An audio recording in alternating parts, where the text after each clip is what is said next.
I want to speak Liverpool. We've mentioned them. They are linked with a big money. It keeps coming up. They're linked with a move for Kylian Mbappe, who would, whether you're talking post or pre COVID-19, is going to fetch a colossal amount of money. I think most Liverpool fans and most football fans would agree that Liverpool are one of the best in the world right now. They've got the best manager on the planet right now. It's all guns blazing. They've got the history and the heritage to sign players of that quality. Where a lot of people get confused or they doubt it is, can Liverpool afford to sign a Kylian Mbappe for 200 million and pay him £300,000 or £400,000 a week to play at their football club? When you look at the income that they generate as a football team and this new Nike deal, which I'm not too sure if people are still fully understanding the new monies that they could generate from that. In your opinion, is it plausible for Liverpool to sign a player like Kylian Mbappe? Is it plausible? Yes. I think that they would be looking for a discounted price should PSG decide to want to sell him, or if the player himself pushes for a move. When you take a look at the cost of a player, if Kylian Mbappe came to Liverpool, he's still very young. He's what, 21, 22 at most. They could sign him on a 6-year contract. So if you sign him for £150 million on a 6-year contract, the way that it works out as far as the accounts are concerned is that you spread that 150 million over 6 years. So that's costing Liverpool 25 million a year as far against their profits. Now, he will deliver trophies. He will deliver sporting partners in terms of people that want to have his face. So in terms of issues such as image rights and so on, that will go down very well with Liverpool's sponsors and commercial partners. So some money will be coming back on the top of that. Clearly, there'll be wages as well. He'd be looking at a £15 million a year wage packet. So if you'd look at the total cost, and Liverpool would say, well, we're probably talking around about £40 million a year to us for having Kylian Mbappe at Liverpool Football Club. Now, Liverpool's a club which is generating income of 500 million a year each year. The way that it works, and the Liverpool business model is intriguing, is that they aim to break even. So they look at their expected revenues, they look at their expected costs, and they aim to break even, and then they make their profits from player sales.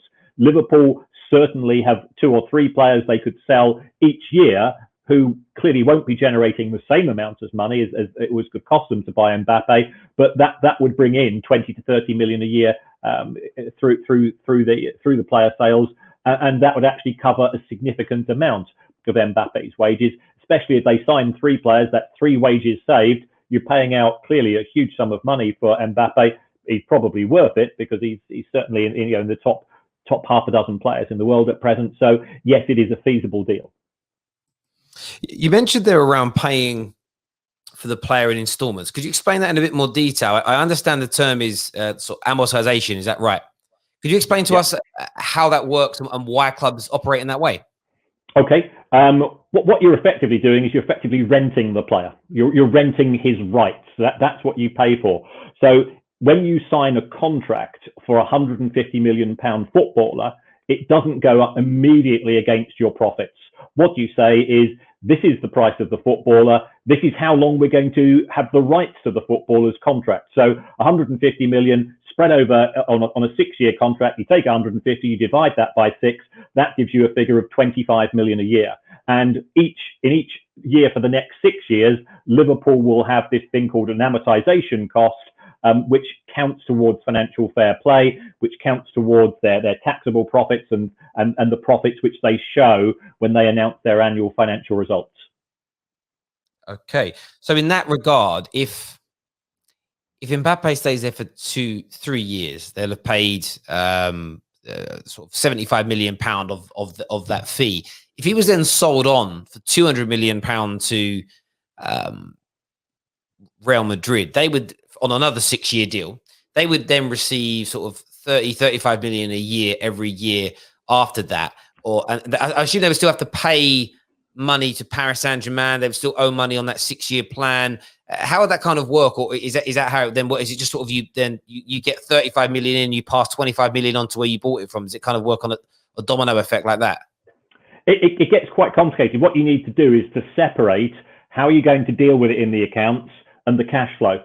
So it could be that Liverpool pay they pay a £50 million deposit and they pay 2 more instalments. You ignore the cash figures in the accounts. And what you would say is if they sell Kylian Mbappe to Real Madrid in 3 years' time for 200 million, they've got 200 million coming in. And then you say to yourself, what is Kylian Mbappe's value in Liverpool's accounts? You bought him for 150. You've had these 3 amounts of amortization of 25, so that's 75. So in Liverpool's balance sheet, he's valued at 75 million. That doesn't bear any resemblance. Accountants have got no idea about what a football's worth, so they simply just use this rental approach. So Liverpool will be able to park a huge profit in the year of the sale, because the crazy thing about football is that when you buy a player, you spread his cost over the life of his contract. But when you sell the player, all of the profit is taken to the profit and loss account straight away. That's what we saw when Liverpool announced their 2018 results. On the sale of Philippe Coutinho, they made profits of 130 million, of which 125 million was from the sale of one player. Right, and we are going to get onto it later, but that also goes a long way to explaining why the myopic view of NetSpend doesn't exist. It's far more I know it doesn't exist. We'll go on to that later, explaining it, because I know football fans love NetSpend. We've got 100 million in the bank. I saw the accounts, and the Daily Mail have said we've got 150 million to spend, but we've just sold Lukaku for 80 million. That now means we've got, it clearly doesn't work that way. Yeah, I think the Mbappe situation is interesting. I also, in terms of money being generated, the new Nike deal is very interesting, because my understanding is that most shirt manufacturer deals don't include any kind of commissions or profits for the sale of shirts. Some typically have a sort of low amount of around 7 to 7.5% of shirt sales, but it's very rare. This Liverpool deal, I believe they're going to get 1/5, so 20% of all Liverpool branded Nike merchandise into their accounts. I mean, that for a club like Liverpool with a global reach, how significant will that be financially for them? Well, there's a tipping point. Effectively, what had happened is that if the stories in the press are true, and you've always got to take them with a pinch of salt, New Balance offered Liverpool £60 million a year to renew the contract, plus 7.5% commission. Nike have said, we're going to offer you 30 million a year, but we're going to give you a 20% commission. Now, the big thing about Nike is they have branches all over the world. They have a reputation all over the world. They can get you into markets that New Balance couldn't, because they simply don't have the logistics, they don't have the infrastructure, they don't have the contacts, and so on. What I think is very interesting about the Nike deal is that the company is going to try to make Liverpool not a football club, not a soccer club, as they would refer to in the States. It's going to try to make it a desirable brand. So therefore, they're going to use some of their arsenal of sort of global superstars, the likes of Drake and so on, to say this is streetwear. So the Liverpool football shirt, a bit like the way that many kids in the States, they will wear basketball shirts and things of that nature. It's not actually something that you wear necessarily going to the match. It's something which you wear as part of your leisure approach. Now, clearly, the US is a huge market for that. You can also be looking at big markets, Korea, Japan, China, and so on, whereby if Liverpool becomes a cool brand as a result of its association, not just with the football club, but with Nike's other sort of roster of superstars. So could they break more into the women's market because they've got Serena Williams? Could they break more into the more casual sporting market because they've got sporting stars in other sports? And I think that's the Nike strategy, and they want Liverpool to be at the forefront of that. Liverpool have done their sums, and what they've realised, yes, they're starting off at 30 million as opposed to New Balance at 60, but because they're getting 20% on all the sales, there's a tipping point above whereby if you make a certain level of sales, we're now going to be far better off as a result of signing up with Nike. Listen, I'm a salesperson by trade, and you go for that deal, don't you? I would take a much smaller basic to the possibility of tripling my money in terms of commissions, if of course you have the the faith in yourself to be able to deliver. And I'm a Man United fan. I don't like to admit it, but we all know how big Liverpool are. And I also think that's an element of getting the right signings are important. So I think where Liverpool need to get it right is don't go down the early Woodward approach of let's just sign the big names regardless of how they perform on the pitch.